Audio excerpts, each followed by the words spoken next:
Hi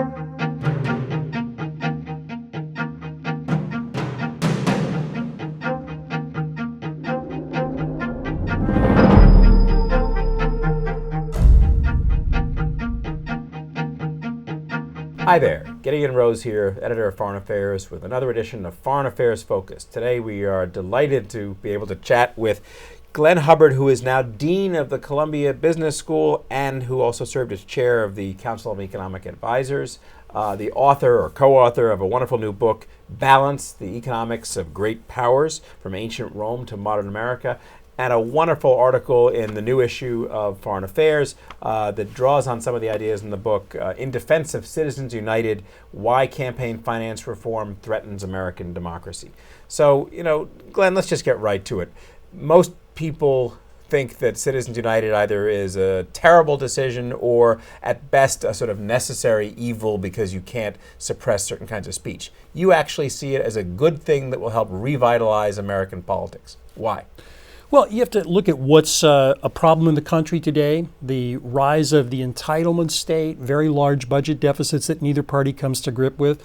Economists generally talk about the need to change budget rules, and I'm all for that. But our politics are broken too, and what Citizens United does is unleash competition. We have two political parties that have had a monopoly really on fundraising in the country. Citizens United changes that. You can think of it as a pro-competitive injection. So campaign finance laws, the kind that were promulgated in the 1970s, have been in operation largely until Citizens United, were actually bad for the politics of the country rather than good? I think so, because what they did was not actually restrict money into politics at all. Money's been growing sharply into politics. It's just that it had to go into the two political parties and not to individual candidates or to other causes. What Citizens United does is really level that playing field. So the two factions, to use Madison's term, Democrat and Republican, would have some small factions competing with them. The Tea Party, say, on the right, progressive groups on the left. That's all to the good. We need new ideas in American economic politics, and this will help. So campaign finance is connected directly to the political dysfunction that we see, which is in itself connected to the fiscal problems the country has. Yes, it's not an accident that when political scientists talk about polarization in the Congress, that it's grown so sharply since the 1970s. The two parties have focused on core points of view in the Congress rather than on representing majority opinion of the American people. There are plenty of great ideas out there that could compete. Hard to get in. Citizens United will make it easier.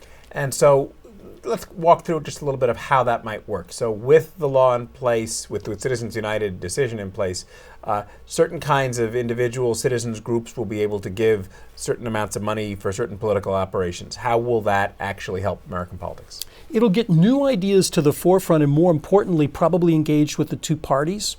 For a variety of technical reasons, the right number of political parties in our system is two, but it doesn't mean it's these two.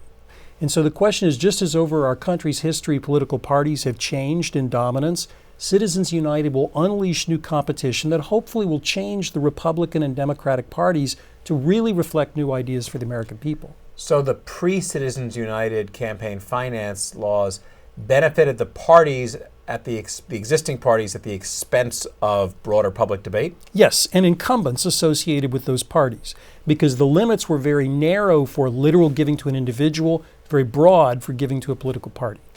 In the book, you're somewhat pessimistic about the relatively recent course of American budgets and politics and finance. Does the Citizens United decision make you somewhat more optimistic about the potential future of the country? I'm always an optimist on America. I am concerned about the budget situation in the country and the fact that neither party seems to come to grips with it. But I do think the Citizens United decision will help. We do need new budget rules, but it's a very helpful change in our politics. Glenn Hubbard, thank you very much. Thank you. In Defense of Citizens United, in Foreign Affairs, and his new book, The Economics of Great Powers, From Ancient Rome to Modern America. Thank you very much. Thanks.